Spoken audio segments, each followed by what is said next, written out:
Hey, it's your girl Claudia Jordan. We're back with TGIF. We're here to spill the tea and break down the biggest headlines in the news and on social media.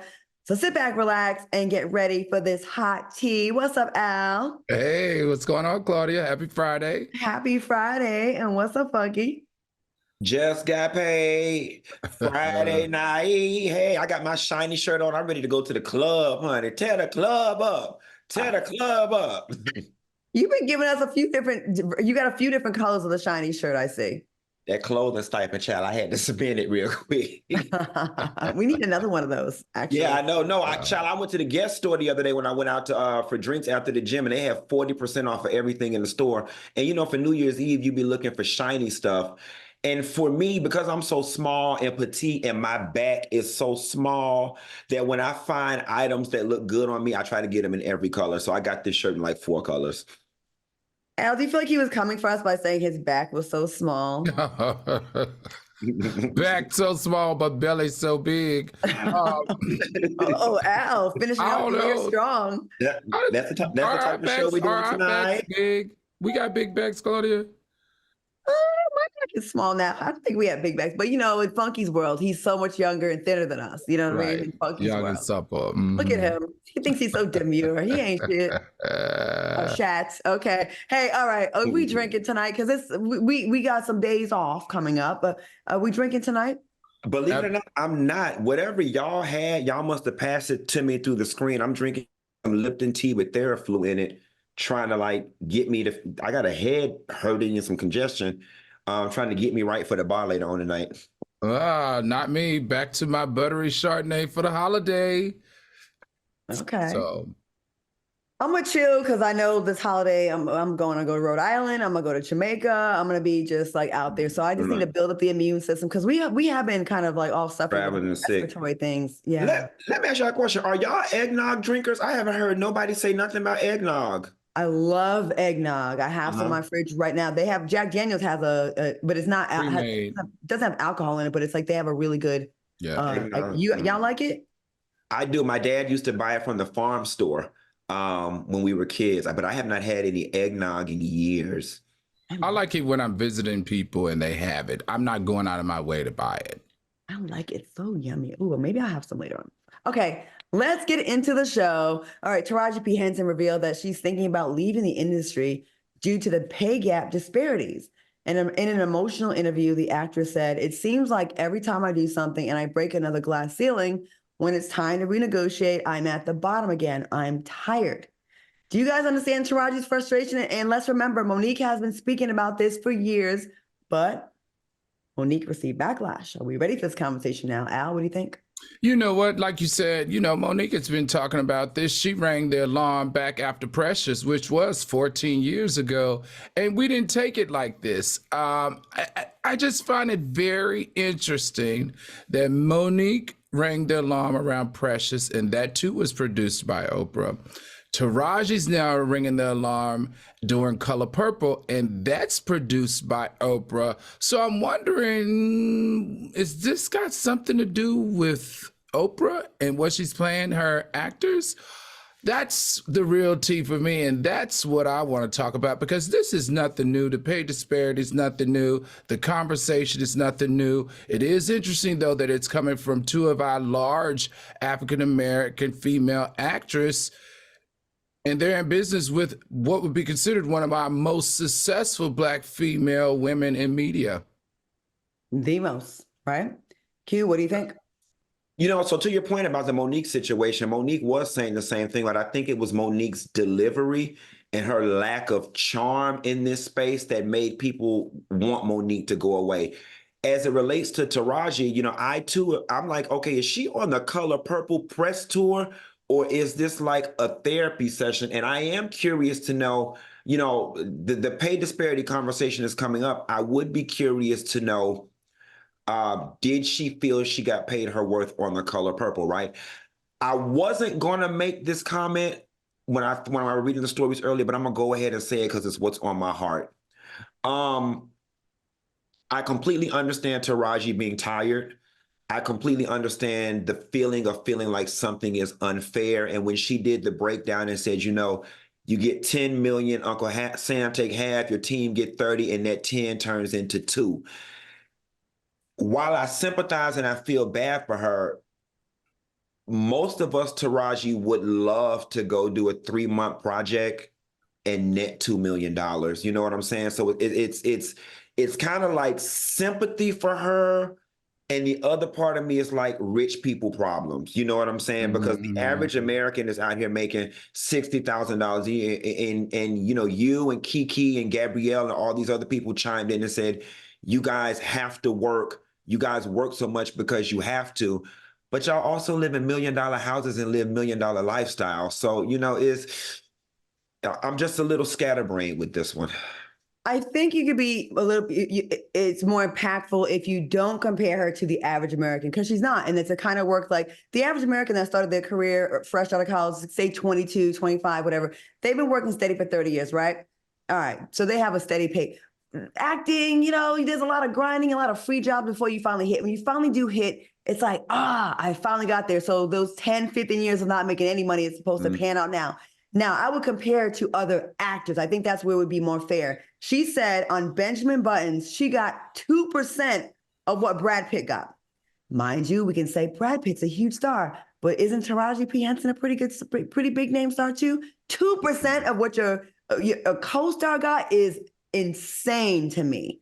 Can you imagine? But I just feel like when you compare it to your white counterparts, like we've all seen Viola Davis. Did you all see the video of her where she said, when she said, I got the this, and they call me the Black Meryl Streep. Yeah. She is the Black Meryl Streep, and she gets nowhere near the money or the accolades, which is crazy. I think her conversation would have been more impactful if she didn't do the breakdown of what she brings home, because that's everybody's breakdown in Hollywood. Once you get paid, you have to pay taxes, you have to pay your manager, your agent, and then you have your take home. I think what she would have been more impactful if she said, listen, in these last 3 movies that I've done, this is what I made compared to other people who are at the same level I am. If she had done that, I think it would have landed much better. But her giving me a breakdown of what she bring home based off of what she makes, it really doesn't drive the inequity conversation any deeper or any further. Well, yeah, when someone hears 2 million, no one's gonna feel sorry for you. Yeah, well, outside of the business, I get that. But you know, I also want to point out something else that is glaring to me. It's like a glaring fact in this. When it comes to Black women, you have to have the right tone, the right messaging, the right outfit. Can't have too much bass in your voice, because everyone just ignored Monique because she came off too aggressive and it wasn't charming enough. But then Taraji does it and she cries, like it's never perfect. It's never good enough. It's like at the end of the day, the message should be what the message is. The message is the pay discrepancy between Black women and white folks in Hollywood and pay raises. Matter of fact, Fox Soul, it's about that time. We got our 4th season for us to get our raise. You know, I have one last thing I wanted to add too. In fairness, can we say that a Taraji P. Henson movie grosses what her white counterparts gross in their movies? And I'm just asking, could that be a factor? Yeah, you're on the same level. Yeah, you've been in the game the same amount of time, but the movies that you are in don't necessarily gross as much as the movies as some of the other people, because they're a bit more mainstream. Could that be a factor? Oh no, that's 110% a factor. It's your rate. And you know, it's hard for Black females to teeter this line as well as Black males. If you continue to do, and I'm gonna say it, not many people will say it or tell you in the entertainment business, if you continue to do certain levels or types of movies, your rate won't change. If once you start, you know, breathing that rare air like a Brad Pitt, he's moved his rate to a different tax bracket, right? And you have to hold strong to that. You can't like do a Color Purple, or what was the big movie she was in? Geez, I can't think. But you can't do a big movie then go back down to a small movie. You can't do it because your rate isn't sticking. And that I understand is one of her frustrations as well. But you have to use the same tactics that the mainstream A-listers use, and that's one of them.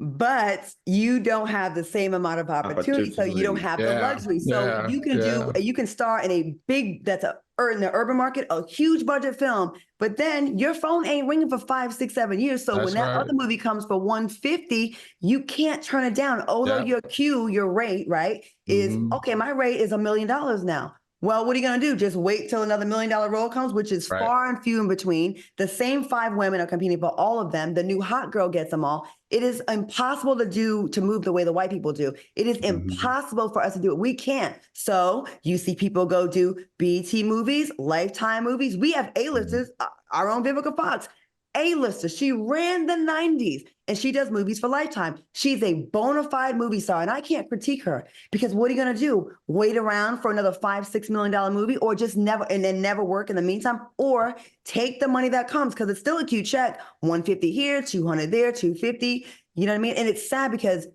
ideally, right, once you establish yourself as a movie star, all right, my rate is this now, I'm never going back. But Black people don't have the rate, and they don't fund Black films the way they fund white films. Yeah. But that's the rub, right? That's the rub. If you go and take those lowers, then Q, to your question, that's where the inequity in the rate is. That's where the inequity in the pay is. But anyway, I think we have to go to the next topic. She said real quick, I negotiate and break all these glass ceilings, and then I have to start all over from the bottom. So she doesn't really get to go up. I totally get her pain. So let's move on. All right. Donald Trump is definitely on the naughty list in Colorado. According to the state's Supreme Court, Trump has been disqualified from the 2024 primary ballot. What are your thoughts on this news? Let's go to you first, Funky. I'll see it when I believe it. This man has been able to throw more Hail Mary plays. The federal Supreme Court is stacked in his favor with that damn Clarence Thomas. All we got over there is Katanji. And right, all we got, and is this one of those things where if it's like 4-1, the 4 wins? If it's one of those things, the Supreme Court is stacked in his favor. Now, we have two, right, Claudia? We have three, 2 or 3, Q. So hopefully there's hope. The thing here is this is either a blip or it's going to be monumental, and the reason why it's a blip or it's going to be monumental is because January 5th in the state of Colorado is when the ballots go out.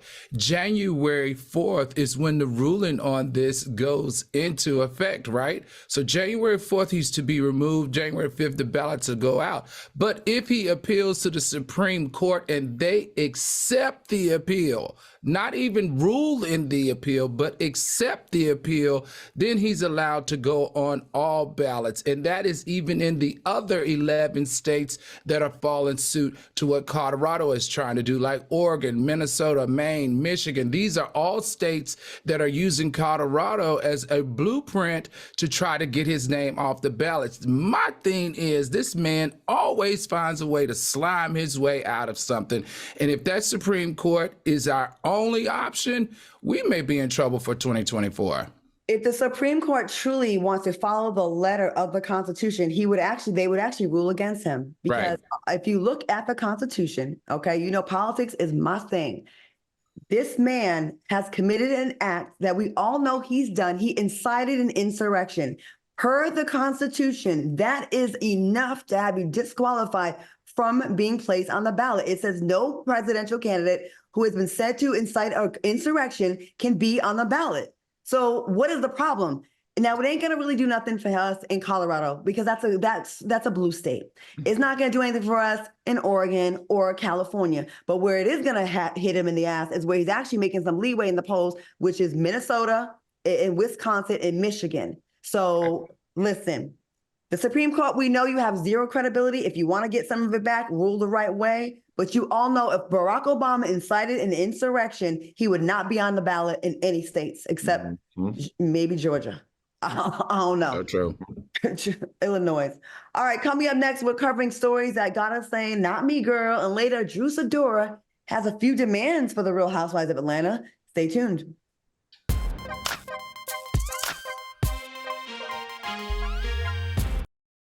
Freedom. It's at the core of who we are. The freedom to live without fear, to jog where we please, to wear a hoodie. The freedom to breathe. Before we celebrate the freedom most Americans have, we must fight for the freedom all Americans deserve. Because all lives can't matter until Black lives matter.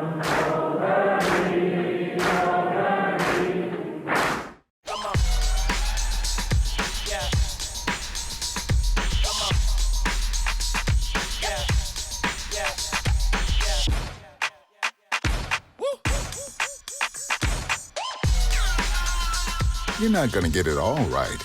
Just make sure you nail the big stuff, like making sure your kids are in the right seat for their age and size. Get it right at nhtsa.gov/the right seat. Stories that we're going to cover come from around the world, around the country. Some of them will warm your heart. Some of them will make you good and mad. McMillan and Morrow. There's been an uptick in fights at Disney World. That's because it's hard to be happy in Florida right now. Every Thursday night. Yeah, and you're having a great night at Disney World's Epcot. How you gonna ban Black history? Here are people go through 400 years of suffering and work themselves to the place where they can become the leader of the free world. That ain't no educational value. I'm fired up. This one's for the real ballers and shot callers, the sisterhood of women in tech. They're discovering cures, building apps, and programming the blockchain. They're CEOs, worldwide hustlers who can make it rain. They're tearing down the old boys club and seeing big gains. Because when women in tech come together, you know they make that change.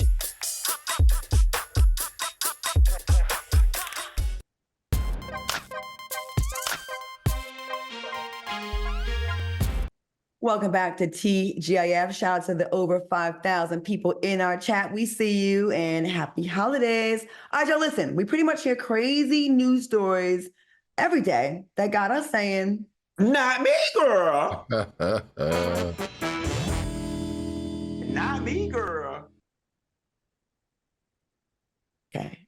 First up, 100 Connecticut students will have to retake the SAT exam after they were mistakenly given the wrong test. Now, the College Board informed school officials of the problem and stated that it prevents them from accurately scoring the test because it was previously used, which affects the integrity of the process. Would you guys have retaken the test, or is it a not me girl, Al? Not me, girl. That test drove me freaking nuts. And I don't even like standardized tests. It's a lot of pressure, and they're expensive. This is how I think they should do this. It's not the kid's fault. Right? Aptitude is aptitude, right? So whoever did well on the test, I think they should keep the scores if the child wants to keep that score. Whoever did bad on the test, they should give that child the opportunity to retake the test. And they should refund everybody for pain and anguish for freaking messing it up. So refund all of them their fee that they paid in order to take that test. Well, probably the people that did good, they won't let them because they're like, well, you may have been privy to a copy of it, right? So that's probably the problem. I would hate to have to take that again. Q, you taking it again or not me, girl? It's a not me, girl. And this is so stupid, right? It's not like it was issued to the whole United States. It was a small group of students. I mean, 77 students in the grand scheme of everybody who takes the SAT yearly. Let them kids go through. I wouldn't take it over, to be honest with y'all. I'm surprised I even got in college. I'll be the first to admit, as smart as I am, I did very mediocre on the SAT because the test was so goddamn long that towards the end, I just gave up. I just started bubbling shit to get up out of there. I knew my GPA was high, and I knew, my essays and others. I knew I was going to get in somebody's state school, but towards the end of the test, I just bubbled anything. Hey, what school did you go to? Florida State University, the prestigious Florida State, and got in and did. They got your degree in what? Economics. Oh, Lord. And they gave him an economics degree. Do y'all remember your score? I was in the I remember mine being extremely high. Extremely high. I think I was like 960. I was in the nines.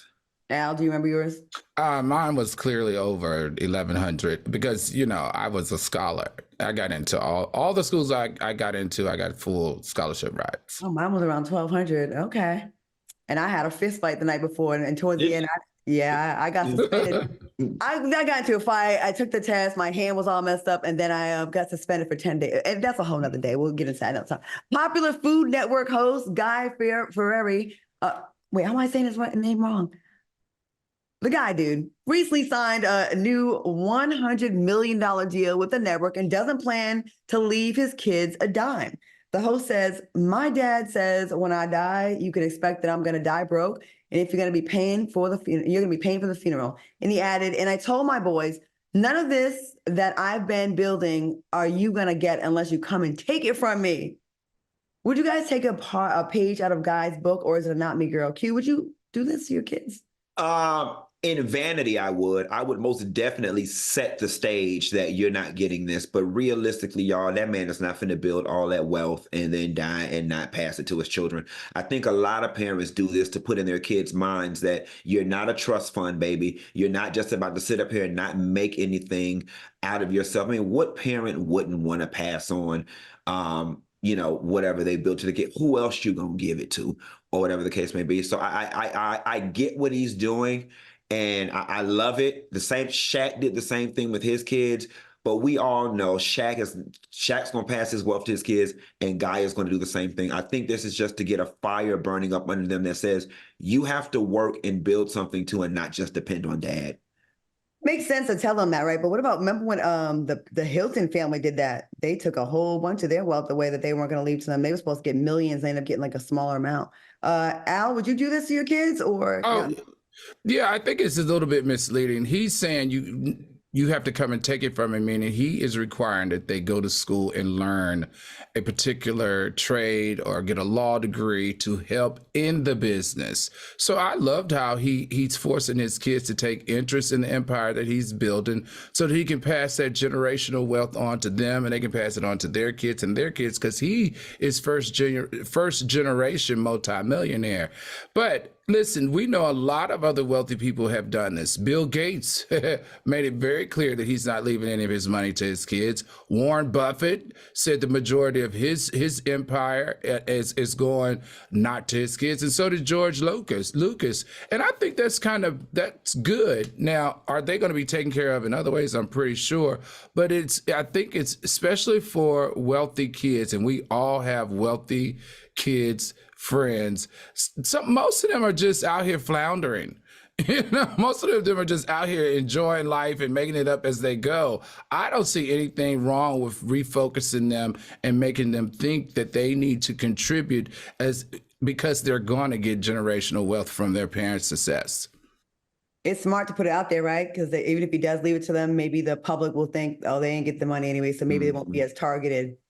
All right, comedian Jasmine Brown has always had a mouthful to say about women who are baby mamas, but she's now set to become Cam Newton's third baby mama. During a recent comedy set, Jasmine said, "For all those who say it couldn't be me, until a rich N-word put the pressure on you. Are you here for this, or is it a not me girl, Al?" Oh, and I liked her. No, this is a not me girl. It's so hypocritical. Something about this just was cringy to me. I haven't figured out why, but it just didn't land well as far as I'm concerned. I thought Jasmine, like I said, I used to like her. I thought she was funny, and I thought she was hilarious until she got with Cam. And I think my sentiments are shared by those on the internet, because it wasn't until she got with Cam that the internet and individuals started to turn against her. I think, and this is just me, when you read I think that when she read the comments on social media about her announcing being pregnant by him, I think those comments got to her. And I think because those comments got under her skin, she then created this skit to kind of debunk the whole baby mother, anti-baby mother, whatever it was that she was trying to debunk. And it just didn't land well. Was it funny?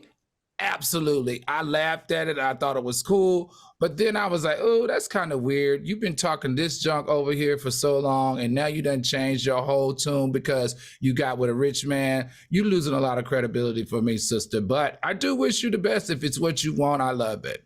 All right, Funky. My sentiments kind of echo out. It was really funny. But I'm here to say this. If people oftentimes disagree with me, we all got a price. We all have a price. You know what I'm saying? Especially when you're faced with, I'm out here grinding. I don't care who you are. Everybody wants the lifestyle. Everybody wants it. And now you got an opportunity to have it very easily. Yeah, it'll make you double back or double speak or reevaluate some things you said or compromise your morals a little bit. We all got a doggone price. And I mean, hell, who wouldn't want to be Cam Newton's baby mama? So isn't this number 6 or 7, Claudia? Child number 6, baby mama number 3. Yeah. So he's a handsome guy, successful. He was a quarterback, so he was a leader of his team. I will say this. The only thing about this, I'm like, okay, it just kind of, it's like lesson learned, right? Like maybe not to speak on things that we never know. We may end up in that situation ourselves. And it's not like, let's be clear, it ain't like Jasmine just jumped with Cameron and just got with them and got pregnant by him to set up her lifestyle. This is someone. And she's not broke. She's not broke, and she has her own money, and she has been dating this man for a long time. She didn't just get with him and just get pregnant. They've been low-key dating for years, you guys, years. So she finally, she said he put that pressure on her. And I guess the only thing she can do now is turn it into a joke now and be like, hey, man, it's a skit. I hope y'all like it and laugh. And only time will tell. Hopefully she ends up a wife. Well, it's cheesy and corny presenting at best. But you know what? The rules do change when you're rich. I'm sorry. The rules when you play up here are different than the rules down here. Being baby mama number 3 up here looks a hell of a lot more attractive than being baby mama number 3 down here with the UPS worker. I mean, look at Elon Musk. What's he got, like 10 baby mamas? No one say nothing about that. All right, coming up next, Drew Sidora gets candid about her experience on The Real Housewives of Atlanta. And later, Karen Diaz shared her perspective on sleeping in the same bed as your partner. Keep it locked.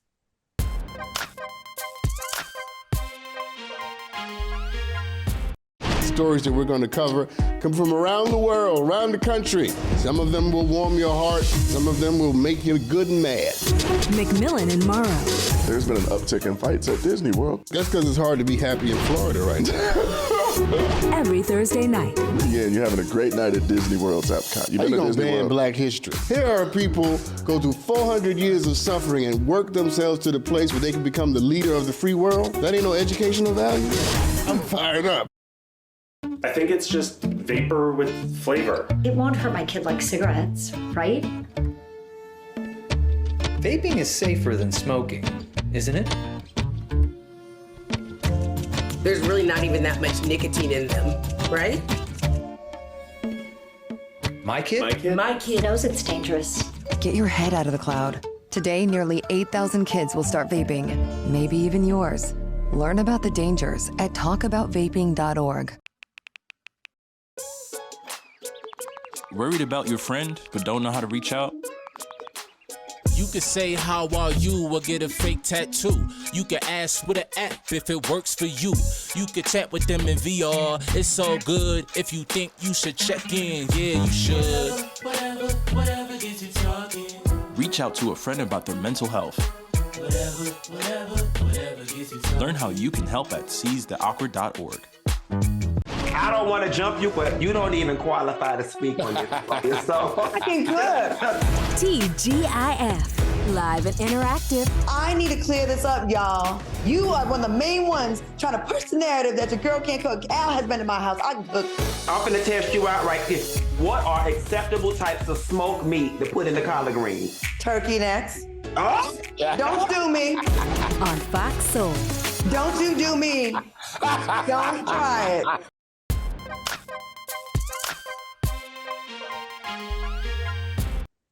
Welcome back to TGIF. All right, in the news of Real Housewives of Atlanta, Drew Sidora shared that she is not coming back to the show unless changes are made and the environment is more inviting.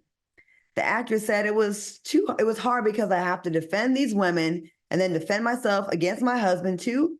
Like that was a lot. And I feel like they all linked up in some, we gonna link up. I just didn't feel good about it at all. What are your thoughts on this? Let's go to you first, Al.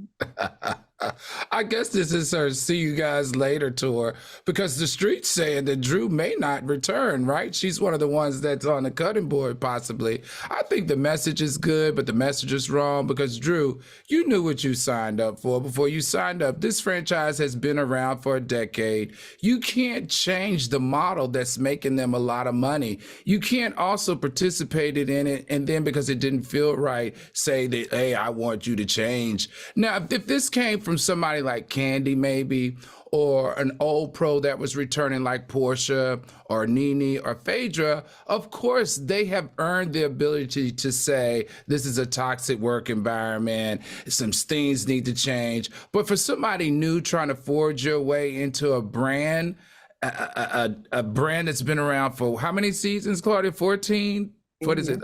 15, going on 15, something like that. 15 seasons, you just sound a little bit left of center. And you also sound like you're making up excuse just in case you might not return. Q, what do you think? I 100% agree with Al. I was going to say, Drew, you don't have enough social currency to make a statement like this. Like, I don't think the fans would give a damn if you came or went. I don't think the network would give a damn if you came or went. I don't think your presence shifts the needle in any direction on that show. So for me, it's kind of given a whole lot of audacity to even, to speak like this, Drew, because you don't have enough leverage. Like no one would care. That show would not skip a beat if you were not there. I think she probably feels that way. And I heard she is coming back. I think she feels like that because of all the people she probably feels that she gave the most as far as. I agree.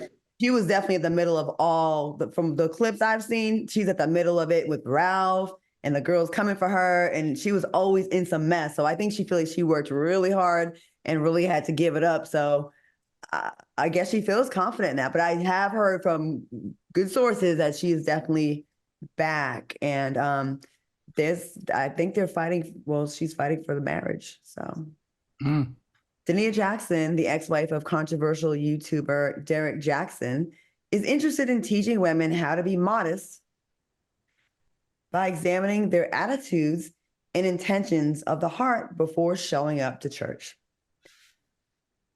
Are you here for this advice from Daia, Q? She couldn't give me instructions on how to get to the mailbox. Okay. And modesty, didn't we just do a story 2 weeks ago? She was modest. Booted and tooted. A clingy, tight-fitting Fashion Nova dress. You know, it's funny because I could use this segment right now and really go straight Roland Ray or Hazel E on this girl. But I'm going to exercise a little bit of compassion and grace. That man put her through. That man put her through, and she's not well mentally and emotionally right now. What we are witnessing is a Black woman cracking. She's becoming unraveled, and she's trying to give off that she's well and she's healthy, and she's not. She is all over the place, and I think that I think she's still trying to get his attention. I think she's trying to get somebody's attention. I think she's trying to get male attention. I think that she needs to take a break from social media and go get some therapy and just really become whole again. All right. Al, what do you think? I really think that she's trying to pivot and capitalize on all this attention that she's getting, but what she has not done yet is process the trauma from the attention that she's getting, if that makes sense, right? Her life has completely just unraveled, right? Everything that she talked about, everything that she lived, everything that she believed in was thrown back in her face and said, ha, ha, ha. And it's done in the worst way. The sad part is the more we talk about her, the more I get creeped out and freaked out because she has not healed and she's trying to still make something out of the moment. And that's the part where if you don't heal and you try to make something out of a very toxic moment that was really bad, you look like this. You look like you're going through a mental breakdown. You look like you're spiraling. You look like you're mixed messages. You're looking like you're just grabbing for anything. And I get it. I get it because you got to think, did she have a job before she was him? Was he the main income provider in the household? She obviously did whatever he said. So now she's trying to figure out a way to stand on her own. I'm like Q 110%. Sweetheart, you got to stop because it's not working. All right. And you've got to heal. Go heal. Once you heal, your story will be so powerful that you could share with many, many Black women and they can relate to it. But right now they are not relating to you and you're detached from them because of how you're presenting this whole kind of pivot and rebranding of yourself. Go heal. Figure it out, take some time away and come back with a good book that can help other Black women who have all been in that seat the same way you have. I have never seen someone fumble an opportunity for a rebrand like this woman. You were the victim. You had everybody on your side. You were in the right. He was in the wrong. Right. It was obvious. If you would have just shut up for 6 months, 6 months, be quiet, go somewhere, do a makeover, do some healing, get away. We will notice the glow up, and then we'll want to know, hey, what did you do to get out of that? We will notice the change behavior, and we'll say, damn, you was down real bad, but guess what, sis? I got to give it to you because you just did the work. Instead, you went online and you said goofy stuff like every person speaking against the names Daia Jackson and Daia Jackson in mockery. May the mercies of God be withdrawn from you. May your husband and wives become widows. Let your children be fatherless. Girl, bye. You're giving crazy. I don't even want your advice once you heal now. Now you seem ridiculously, like you seem insane. Like now I went from feeling bad for you to being like, see why your husband was out there because you look crazy. And I can't put it all on him because you chose to use the Lord's name and curse the rest of us. But how are we in it? How the hell are we in it? You had a chance. You had everybody on your side. And now, like you said, I want nothing from you. Not even, can you put a picture up? No makeup tips because the neck and the face ain't matching. I don't want to know about men from you. Nothing. Nothing. You do look a lot better, though. I will give you that. She do look better. But it's giving crazy in the eyes still. It's still giving. You apologize for cursing us. She cursed us to be. She did. She did. Be a widow and be childless. And that doesn't seem like a woman of God to say some stuff like that. You want our people to die because you got cheated on? And because we spoke on it? Get out of here, girl. All right. Social media's favorite gossiper, Charleston White, was charged with animal cruelty and aggravated assault with a deadly weapon. Charleston is currently in a local correctional center on a $31,000 bond. What are your thoughts on this story? Q, what do you think about this dude? I'm scared of this man. He might roll up on me and fight me. Like this man is crazy. He's unhinged. I'm not going to lie. There are times when I'm laying in the bed at 2:00 in the morning, scrolling through Instagram, and I am slightly entertained by some of the things that be coming out of his mouth. However, we have to stop platforming people who are reckless like this because he's just an older version of Krishan and Blueface and all of them. He gets negatively rewarded. I mean, he gets positively rewarded for negative behavior, and he is just ignorant as all get out. I just want to know about the animal cruelty. Like all the reports that I found, I couldn't get the full story, just the charge. I'm hoping Al can give me a little more information on that. It's so interesting, Q, because there's no information to find. But this is what I do know. In that state, it's one of the toughest states against animal cruelty. So he's got to do time. Whenever you see that animal cruelty charge, you do not play with people's animals anymore, everybody. It's not cool. It's almost bad leaving them outside with the doghouse these days. But he's definitely going to see some time from what I read. I don't understand if he shot the dog or if he hit the dog or what type of cruelty it was, but we're going to find out in the next couple of days. And it's so interesting because we're in a cancel culture cycle here. And, you know, he better hope because people already were on the fence with him, whether, you know, because of his controversial ways and everything. I think for him, he just better hope that this isn't the one that's going to teeter him on the wrong side of that fence and he'd be canceled. He can't get canceled. You know why? The people that kind of do something wrong, they get canceled. Like Chrisette Michele, she had the audacity to sing at the at Trump's inauguration. Canceled, never to be heard from again, right? Was it really that big of a sin? No, she got a bag, okay? But someone that does, look at the people that are dominating our media, the Krishans, the Blueface, well, I'm gonna say Blueface, Carlista, Charleston White, they never go away. They are like herpes. We say they're gonna get canceled, but they don't because we cannot look away. It's a bad car accident. We'd be like, we should be canceling that.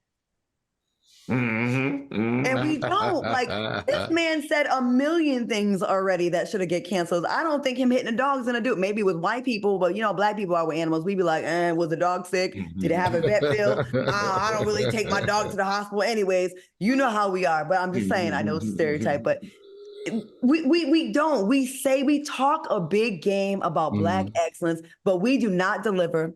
If anything I learned from 2023 is we're trash. A lot of us are trash. We say we don't like it, but these are the people that are popular. I heard he gets like $30,000, $40,000 booking fees now. That is ridiculous. Can TGIF get $30,000, $40,000? I know, right? And booked to you do know what? what? Didn't Caesar get canceled he got canceled for beating that dog? Yeah. So we do cancel. Black people do turn that back. Mike Vick got canceled for a little while. The difference is Caesar had a network job. Charleston's just a free agent. You know, he's just making his money on his own. So he can't be fired because he's not employed anywhere. How did he become a thing? Just being outrageous? I think so. I guess so. Just like Sexy Red. It's just I would say we're gonna do better in 2024, but I think it's gonna get worse. I really do. I don't see any hope at the end of this tunnel, any light. Keep it locked. Coming up next, Cameron Diaz has an interesting viewpoint on married couples that sleep together. And later, find out what holiday cookie is on the loose in Virginia. Keep it locked.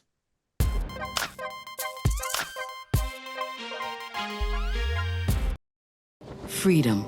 It's at the core of who we are. The freedom to live without fear, to jog where we please, to wear a hoodie. The freedom to breathe. Before we celebrate the freedom most Americans have, we must fight for the freedom all Americans deserve. Because all lives can't matter until Black lives matter.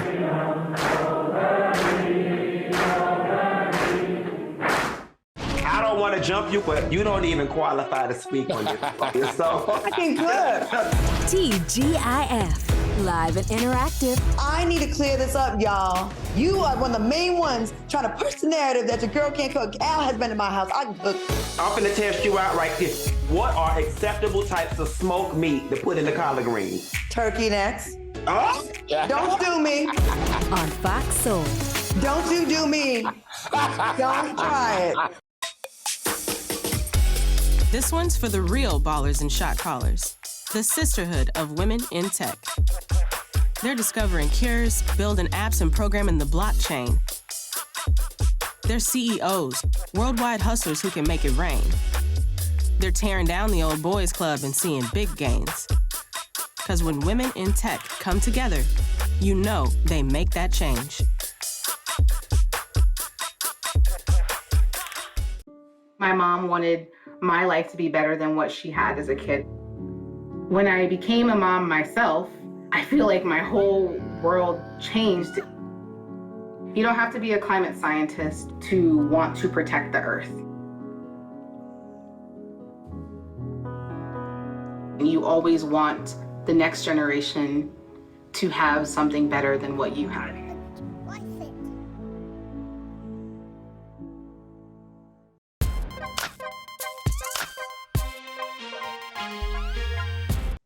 Welcome back to TGIF. All right, y'all. During an appearance on Molly Sims' podcast, actress Cameron Diaz shared her perspective on the normalization of married couples sleeping in separate beds or even in separate homes. Cameron said to me, I have my house. You have your house. We have the family house in the middle. I will go and sleep in my room and you go sleep in your room. I'm fine. Do you agree with Cameron? Al, you are laughing over there. So what do you think? I'm laughing at Q because Q cracks me up. I swear we did behind the scenes. So you know what, Claudia, is so interesting. Like about 2 years ago, one of my best friends, a female Black woman that I've known over 20 years, told me that her and her husband have decided to be what's called married but living single. And I had never heard that from a Black couple before, right? And I was just like, really? What is the dynamic of that? So she explained to me that they maintain separate homes. The daughter stays with her, and then they pick a home to do the woo-wah-woo in, depending on how they want to mix it up. But they live separately, and that's what maintains their marriage. So I started thinking about that, and I started researching it, and I read an article in the New York Times. Do you know close to 4 million married couples in America do this? And this is a 40% increase in the last 15 years of individuals, of couples deciding that they want to maintain their marriage, but they want to live separate. I find it fascinating. And I say this, hey, if that decreases the divorce rate and it decreases the trauma on the kids and it increases, the livelihood that the two of them can still thrive as a couple, then this is a thumbs up for me. I'm all for it. Q, what do you think? I'm all for it too. I honestly think a lot of marriages don't work because in our society, we've got this one model of marriage that everybody is trying to fit into, and it just doesn't work for everybody. I always said I wanted a bridge house, your house, my house, a bridge in the middle with a door. And my mind got open to this way of marriage. I got two older lawyer friends in Atlanta. They both were very successful, got married in their late 40s, both had very nice homes. They were looking for a house after they got married, and they found themselves getting into fights with the realtor, fights with themselves. The realtor was showing them properties. He would like one, she wouldn't like it. They just couldn't find it. It became very stressful. And they were at a property standing around the island in the kitchen, and the guy said to the wife, wait a minute, you like your house and I like my house. Who said we have to live together? And a light bulb went off and they said, child, we're going to stay in our respective houses. And that's what they did. And after hearing their story is what opened my mind to we don't have to necessarily cohabitate. I mean, I love it, but this is also a privilege type of thing. This isn't for everybody, right? This is because usually marriage helps build you up financially because you have two incomes in the one household. This is for people who have the means, and we're being sensitive to people who don't, but we're talking about the people that can. I think this is a fantastic idea. If you have the money to afford this, it avoids things getting stale and old, and then you still can date each other. Only thing, it does open the door. It makes it super easy to cheat because you go to someone's house and the girl be like, well, I mean, I didn't see no wife there, and I didn't see no signs of a woman or a man or whatever. But yeah, I mean, I think this is a good way to still date and not let things get old. And yeah, that's funny you said that, Funky, that bridge thing. Because I swear, I thought about that too. I think that would be such a perfect way to have it. Yeah. Then you get sick of someone, you like, go to your wing. But again, rich people. Privilege, right. Rich people stuff. All right, coming up, we have your tea bag of the week, and we will be right back.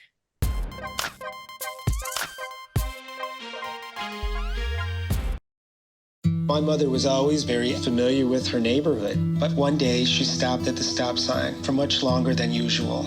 And she didn't know whether she should go forward or turn, and she wasn't even really sure where she was at. It was very unsettling for her. I felt so much better after my son told me, Mom, I don't want you to worry or be afraid. I'll be there for you, and we'll figure it out. Stories that we're going to cover come from around the world, around the country. Some of them will warm your heart. Some of them will make you good and mad. McMillan and Morrow.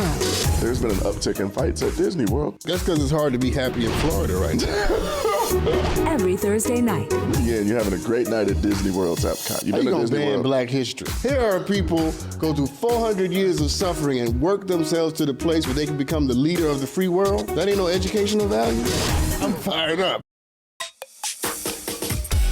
This one's for the real ballers and shot callers, the sisterhood of women in tech. They're discovering cures, building apps, and programming the blockchain. They're CEOs, worldwide hustlers who can make it rain. They're tearing down the old boys club and seeing big gains. Because when women in tech come together, you know they make that change.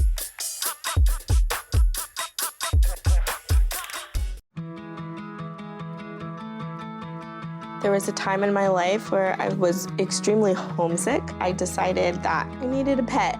When I first saw a turtle, my heart was full. He jumped up and kissed me and jumped right into my arms. I immediately went up to the volunteers at the shelter and said, I want him. He's gotta come home with me. Now I'm anything but lonely. Every day with Turtle is a perfect day.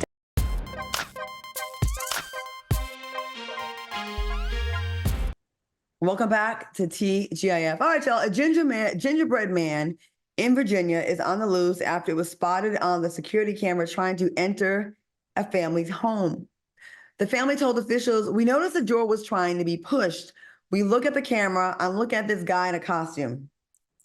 What are your thoughts on this creepy story? And what if you saw a gingerbread man like trying to get up in your house? Q, what do you think about this? It's creepy and it's funny at the same time because it's like, who does this and where does this happen at? I'm disappointed because the child in me would love to be driving up and down a tree-lined street with Christmas lights and seeing the gingerbread man interacting with the community and just walking around like he's a real person. But it's unfortunate that we can't even partake in the joy of what this could be because some idiot wants to use his powers for bad. You know what I'm saying? And making people feel unsafe. And listen, we live in a crazy world. He's lucky he didn't get shot, whoever he is, because you're going to go to the wrong person's door and jiggle their door handle. We're already seeing stories where you can't even back up in people's driveways without them shooting at you. And now you've got the audacity to be jiggling someone's door handle. Nah, buddy. He better be careful. All right. Al, what do you think? I mean, I agree with you. This just doesn't make any sense to me. And I don't understand why he wasn't arrested. Cops were called. He allegedly tried to enter someone's home, but they found no reason to arrest him. That's even scarier than what he's doing. People in costumes like this, I'm sorry, they have always freaked me out. Like when I would go to like Times Square or even like Hollywood and Hollywood Boulevard, Hollywood and Highland, I understand that's a way some people make some money. You know, they get out there, they have a costume on. But I always be wondering like the mentality of someone that does that. Like you a grown ass man, like 40, 50 years old, and you put on like a tattered Spider-Man suit or an Elmo, and you like going up to kids and strangers, and you're like, hey, this guy ain't working. He's not getting tips. He's walking around a neighborhood and trying to open up people's, like, I'm telling you, these people are weird. I was working with this guy who was a director, like for a play, but on the side, he would be like, Santa Claus, like, all different kind of characters, like on Hollywood Boulevard. I'm just like, it creeps me, yo. It creeps me out, yo. Look at how creepy he looks. Where did you buy that? Where did you get that costume? Like, I have questions. That is weird to me. All right, y'all. Florida is once again Florida-ing after releasing a new bill that will make it illegal for drivers to stay in the left lane on the highways if they are driving under 65 miles an hour and not actively passing. The bill is expected to go into effect at the top of the year. What are your thoughts on this proposed bill, Funky?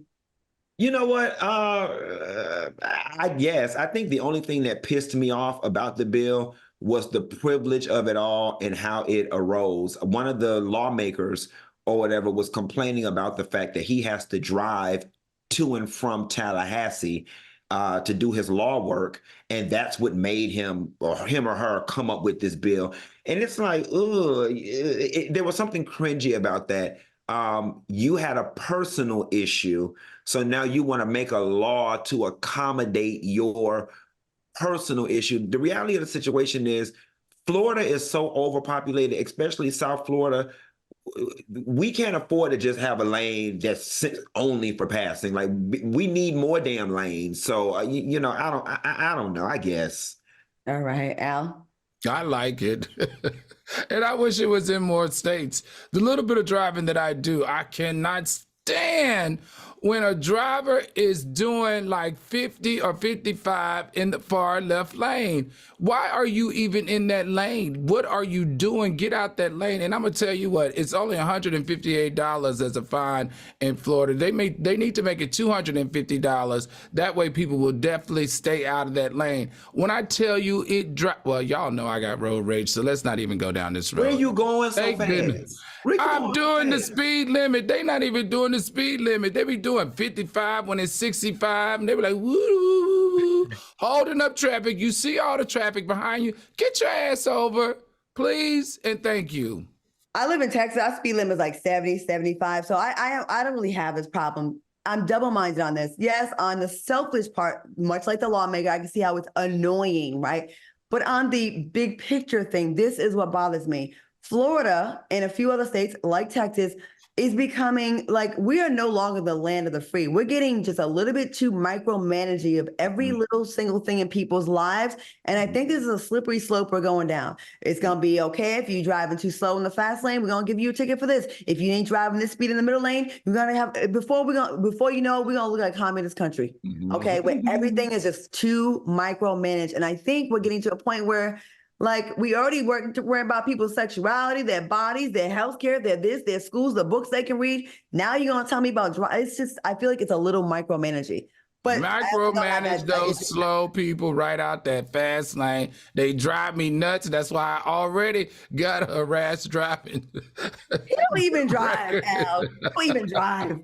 But that's why they drive me nuts. They drive me nuts. You want to know something, Al? I would not ride in the car with you. You shouldn't. There's just something. There's something about you that just says don't know how to drive. Like I can drive. Don't get it wrong. Now I can drive. I've never been in an accident. I just have a bad case of road rage. And if you want my damn meter to go woo woo woo woo, drive 50 in the 65 lane. I will run you out the road. I'll come on the other side of you, toot my horn, and curse you out. I promise you I will. Yeah, because I don't really know Al to have ever driven. Like, so I would be like a little. He don't look like he know how to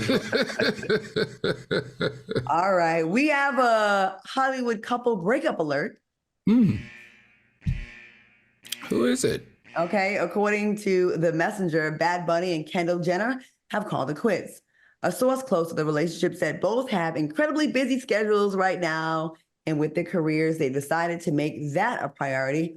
Are you surprised, or did you not even know they were together? Q? I don't even know them people. I don't even know them people. I just... He got a hot song, all right. It was some hot songs. He's very popular, especially around the Latinos and the whites. I mean, he's a super mega star, right? I mean, I've heard his name. I've heard his name, but like in my daily life, I don't know them people. Right. Like I really don't care. Okay, Al. You know what the deal is? Conceptually, I get it. Kris Jenner, they do make a cute couple. Can you put the picture back up, production? Oh, they're so cute, but I never bought it. This gives me contract vibes. They said that it was a very rough relationship from the very beginning, or rocky. They try to claim it on their travel. I think it looked good to put them together in the media, but realistically, it never hit for me. It felt unnatural, it felt forced, and it felt like, let's do this for the media. I know she's busy being like that, which is what kind of world? She's the top model in the world, which is wild, right? And he's super, super busy. So I get them not being able to see each other. But Kendall, she was like she kind of been running through them lately, Kendall. You gotta relax a little bit now. You the fresh face one. All right, we have covered so many crazy stories this year. So we like to end our show by handing out an award to a person who exemplifies pure delusion. This is our tea bag of the week.